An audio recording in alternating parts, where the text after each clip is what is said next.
Test 7.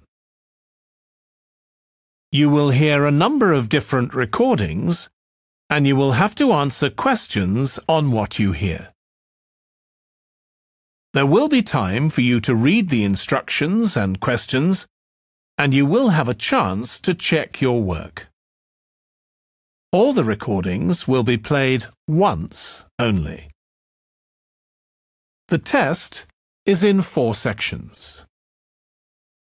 At the end of the test, you will be given 10 minutes to transfer your answers to an answer sheet. Now turn to Section 1.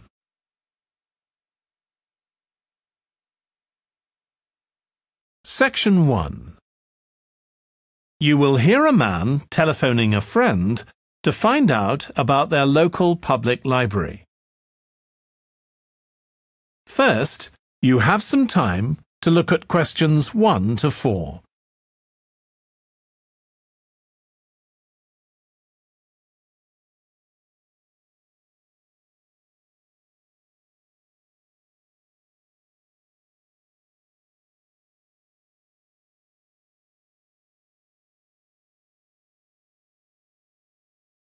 You will see that there is an example that has been done for you. On this occasion only, the conversation relating to this will be played first. Hello? Hi, Susie. It's Paul here. How are you? Enjoying your new job? You're working at the library, aren't you? Yes, I started when the library reopened a month ago. It's great. The woman says that the library reopened a month ago. So month has been written in the space. Now we shall begin. You should answer the questions as you listen because you will not hear the recording a second time. Listen carefully and answer questions 1 to 4.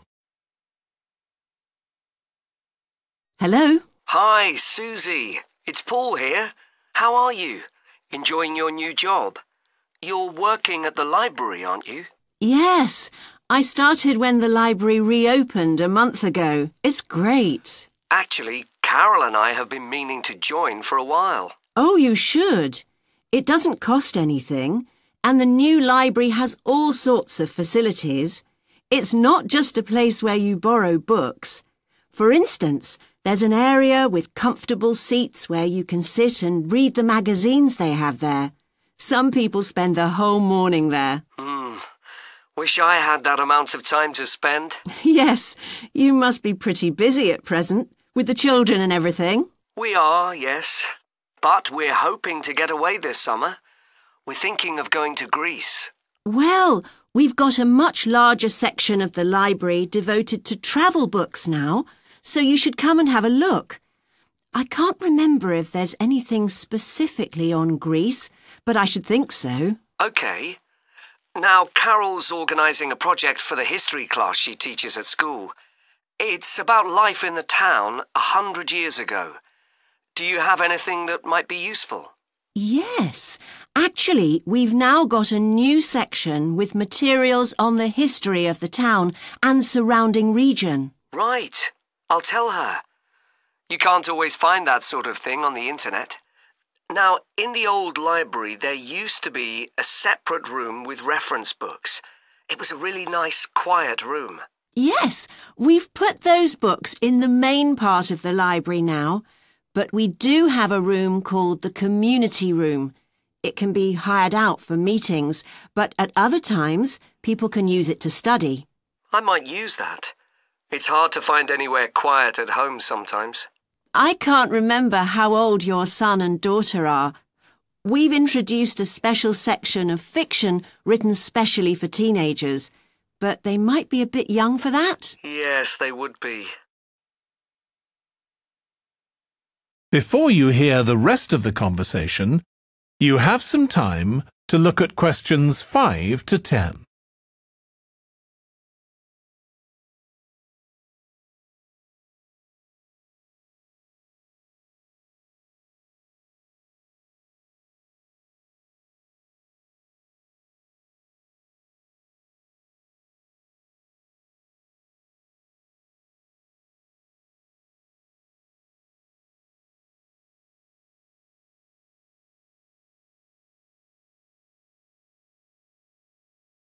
Now listen and answer questions 5 to 10. Well, we do have lots of activities for younger children. Yes? For example, we have a science club. At the next meeting, they're going to be doing experiments with stuff that everyone has in the kitchen, sugar and flour and so on. They might be interested, yes. And we have a competition for children called Reading Challenge. That doesn't begin until after the end of term. They have to read 6 books and they get a certificate if they manage it. So that gives them something to do while they're on holiday, instead of getting bored. That's the idea. And there's special activities for adults too. On Friday, we have a local author called Tanya Streep, who's going to be talking about her new novel. It's called Catch the Mouse, and she based the story on a crime that actually took place here years ago. Right. We're not free on Friday, but I'll look out for the book. Now, this probably isn't for you, but we do have IT support available for members. We get quite a few older people coming along who are wanting to get up to speed with computer technology. It's on Tuesday mornings. They don't need to make an appointment or anything. They just turn up. Well, my mother might be interested. I'll let her know. OK. And there's another service which you wouldn't expect from a library, which is a free medical checkup. The hospital arranges for someone to come along and measure the level of sugar in your blood, and they check cholesterol levels at the same time. Really? Yes, but that's only for the over 60s, so you wouldn't qualify. OK. Well, I'll tell my mother. She might be interested. What other information? Well, we do have a little shop with things like wall charts and greetings cards, and also stamps, so you can post the cards straight away, which is really useful. Yeah. Well, I'll bring the children round at the weekend and we'll join. Oh, one more thing. I'll be bringing the car. Is there parking available? Yes, and it's free in the evening and at weekends. Perfect. Well, thanks, Susie. See you soon. That is the end of section 1. You now have half a minute to check your answers.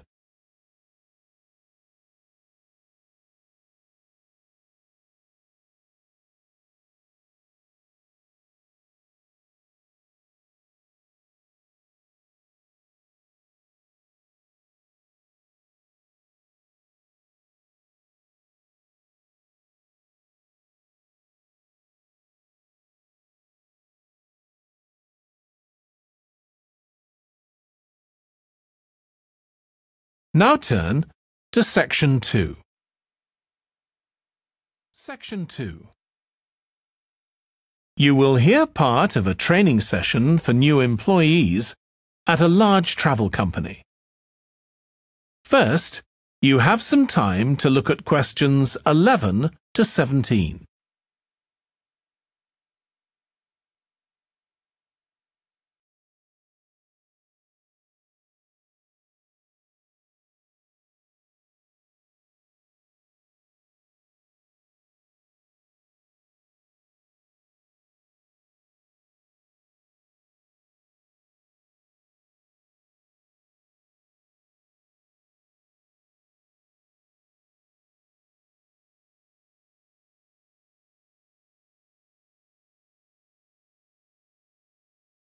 Now listen carefully and answer questions 11 to 17.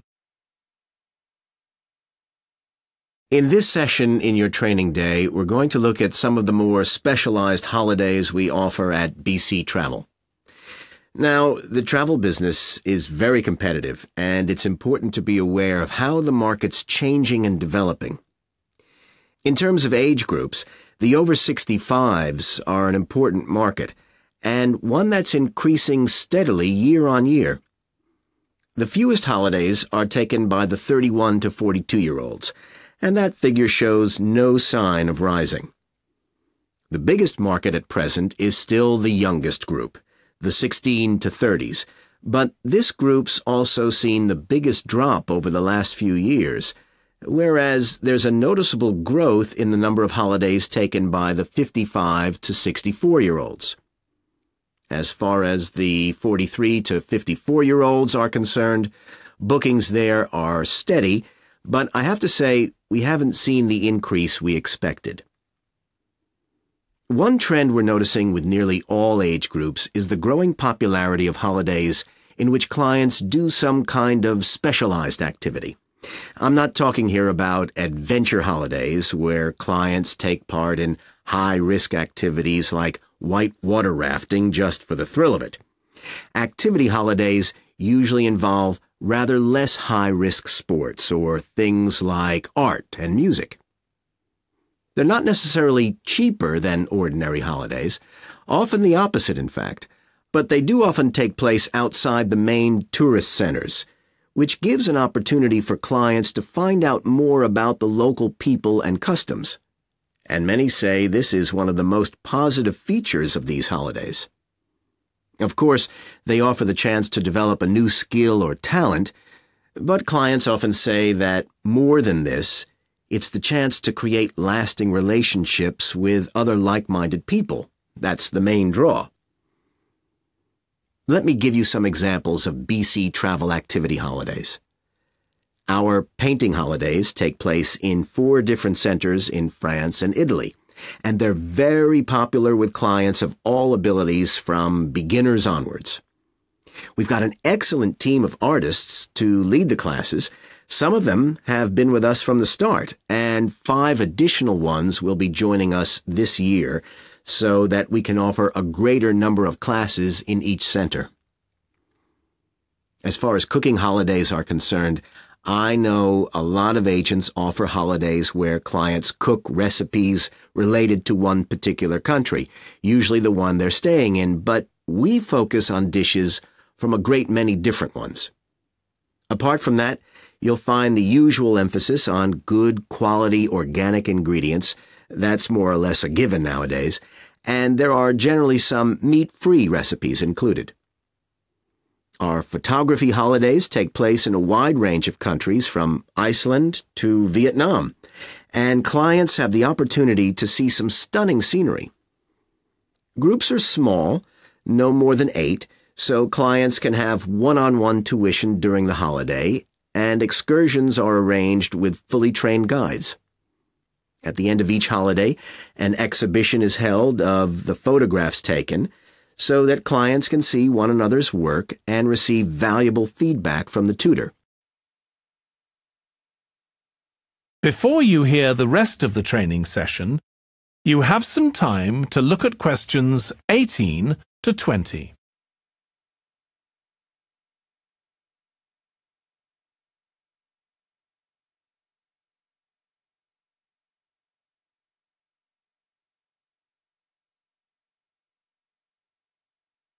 Now listen and answer questions 18 to 20.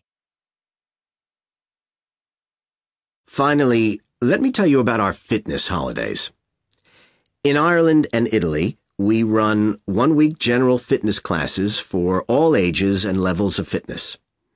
Clients start the course with a consultation with a trainer, and together they draw up an individual program. As well as improving general fitness, clients find that they end up losing much of the stress they've built up in their daily lives. In Greece, we have a 2-week holiday for clients who want to do something about their weight. This has all the features you'd expect, like a personalized diet program, but one of its most popular features is that the exercise classes are all held on the beach. People say it's far preferable to being in a gym.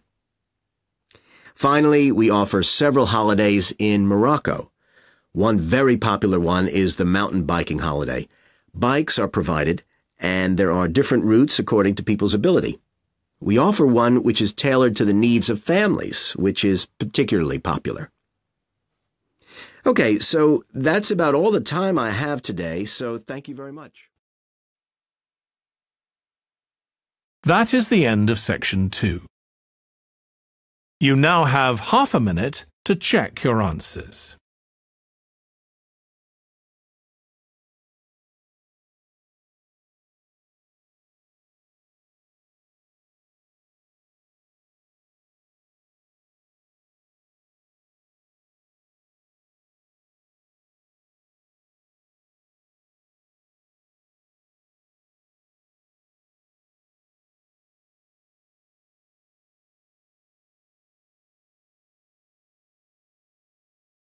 Now turn to Section 3.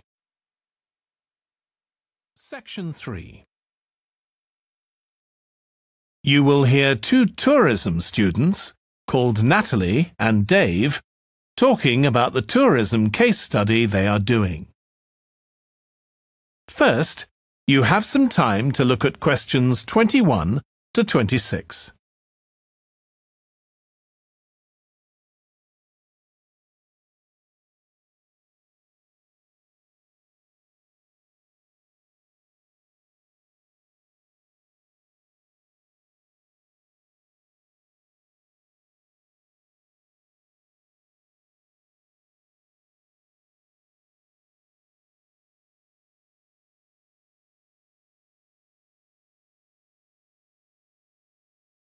Now listen carefully and answer questions 21 to 26.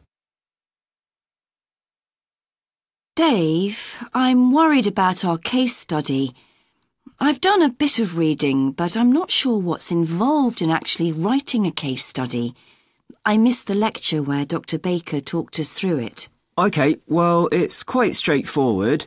We've got our focus. That's tourism at the Horton Castle site. And you said you'd done some reading about it? Yes, I found some articles and made notes of the main points. Did you remember to keep a record of where you got the information from? Sure, I know what a pain it is when you forget that. OK, so we can compare what we've read. Then we have to decide on a particular problem or need at our site. And then think about who we're going to interview to get more information. OK, so who'd that be? The people who work there? And presumably some of the tourists too? Yes, both those groups. So we'll have to go to the site to do that, I suppose. But we might also do some of our interviewing away from the site. We could even contact some people here in the city, like administrators involved in overseeing tourism.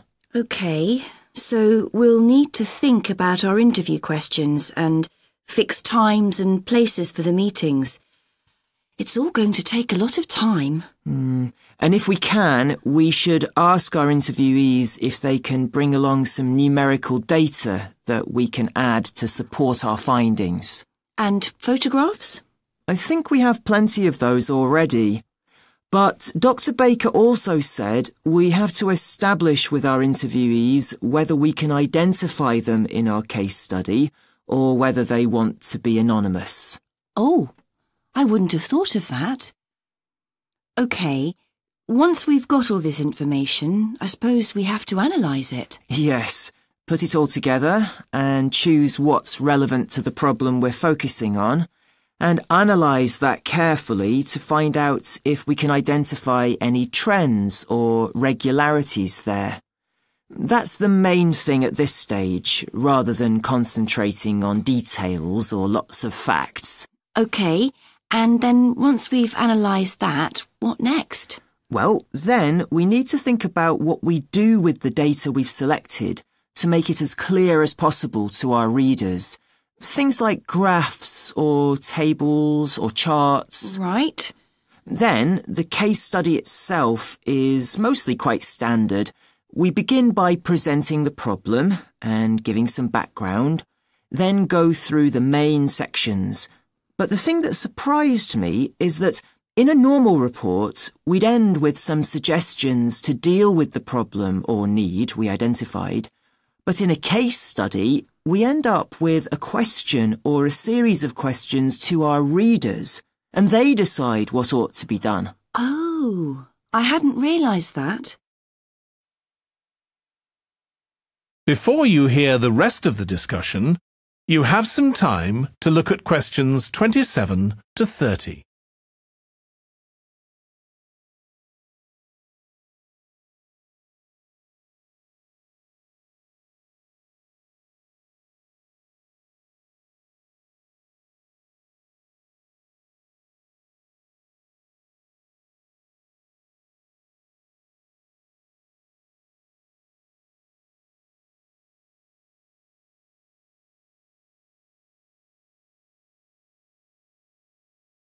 Now listen and answer questions 27 to 30. So, basically, the problem we're addressing in our case study of the Horton Castle site is why so few tourists are visiting it. And we'll find out more from our interviews, but I did find one report on the internet that suggested that one reason might be because, as far as transport goes, access is difficult. I read that too, but that report was actually written 10 years ago when the road there was really bad, but that's been improved now. And I think there's plenty of fascinating stuff there for a really good day out, but you'd never realise it from the castle website. Maybe that's the problem. Yes, it's really dry and boring. I read somewhere a suggestion that what the castle needs is a visitor centre. So we could have a look for some information about that on the internet. What would we need to know? Well, who'd use it for a start? It'd be good to know what categories the visitors fell into too, like school parties or retired people. But I think we'd have to talk to staff to get that information. OK, and as we're thinking of suggesting a visitor centre, we'd also have to look at potential problems. I mean, obviously it wouldn't be cheap to set up. No, but it could be a really good investment. And as it's on a historical site, it'd need to get special planning permission, I expect. That might be hard. Right, especially as the only possible place for it would be at the entrance, and that's right in front of the castle. But it could be a good thing for the town of Horton. At present, it's a bit of a ghost town. Once they've left school and got any skills or qualifications, the young people all get out as fast as they can to get jobs in the city, and the only people left are children and those who've retired. Right. Something else we could investigate would be the potential damage that tourists might cause to the castle site. I mean, their environmental impact. At present, the tourists can just wander around wherever they want. But if numbers increase, there might have to be some restrictions, like sticking to marked ways. And there'd need to be guides and wardens around to make sure these are enforced. Yes, we could look at that too. OK, well, we've certainly managed... That is the end of section 3. You now have half a minute to check your answers.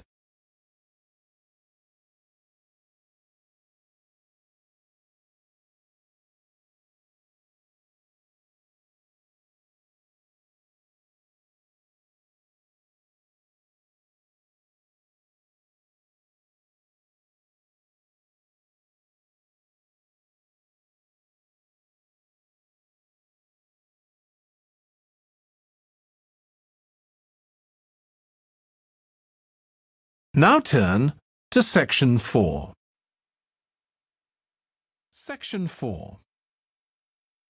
You will hear a lecturer on an environmental studies course discussing how birds are affected by environmental change. First, you have some time to look at questions 31 to 40.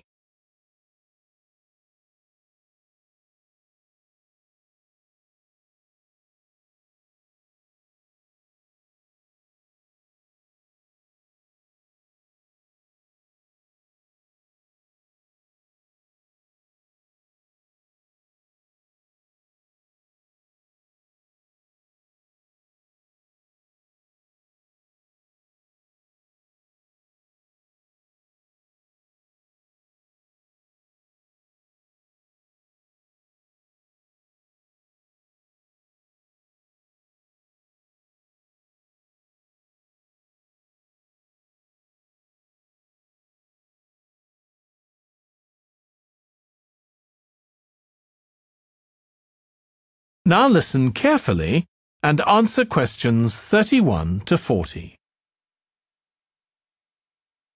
OK, so we've been looking at how man-made changes in our environment can affect wildlife.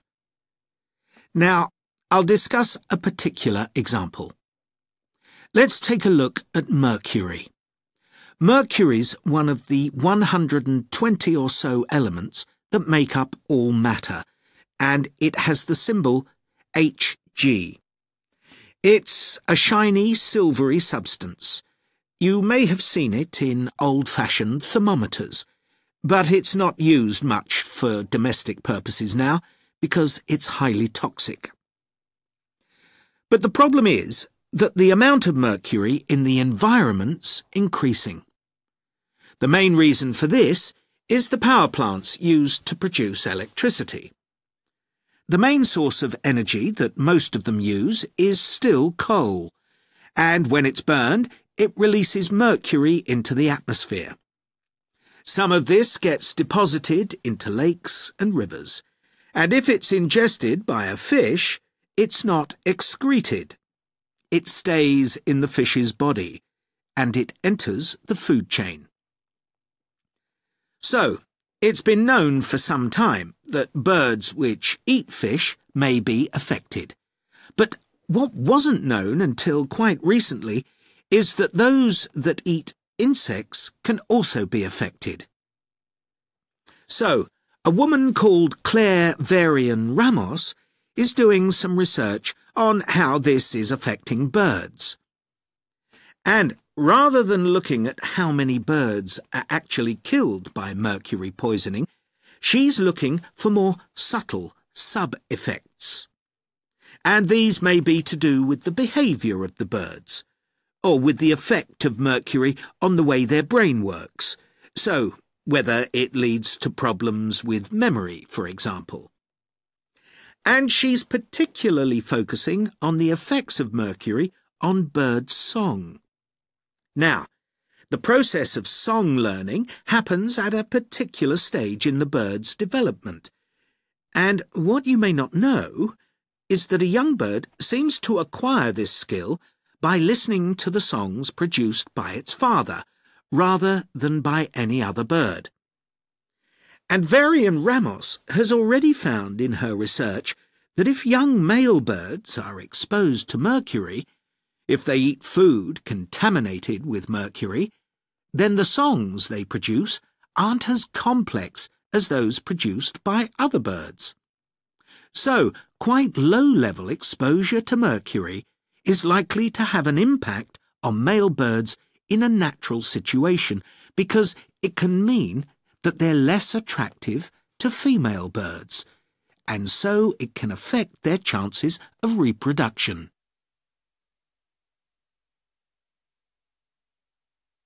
Now, the way she's carrying out this research is worth thinking about. She's using a mixture of studies, using birds kept in laboratories and studies carried out outdoors in the wild. The lab-based studies have the advantage that you don't get all the variables you would in a natural setting. So, the experimenter has a much higher level of control, and that means they can be more confident about their results in some ways. And of course, they don't have to worry about going out and finding the birds in order to observe them. So, what are the implications here for humans? Well, because many birds are migratory, they may be transporting mercury far from contaminated sites. For example, it's been found that ducks who'd been feeding at a contaminated site were later shot by hunters over 1,000 kilometres away, and presumably eaten.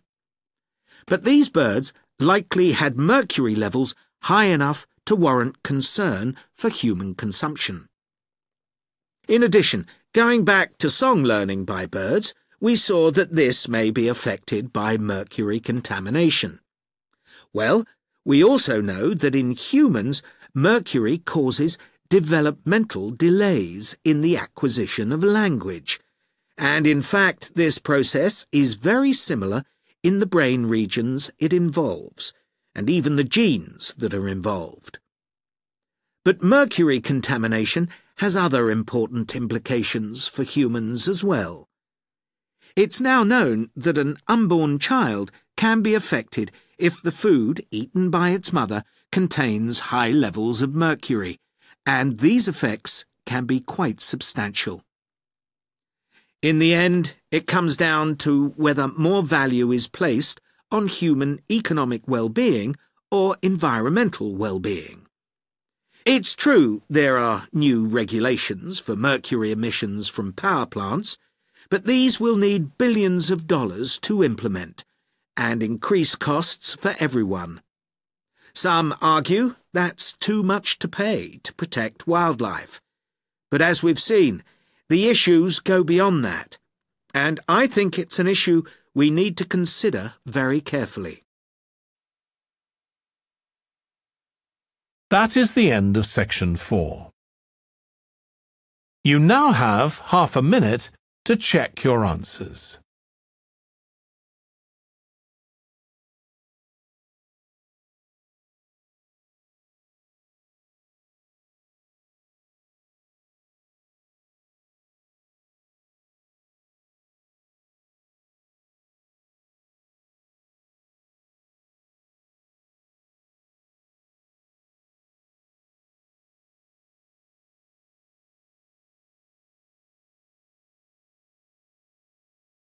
That is the end of the listening test. In the Ielts test, you would now have 10 minutes to transfer your answers to the answer sheet.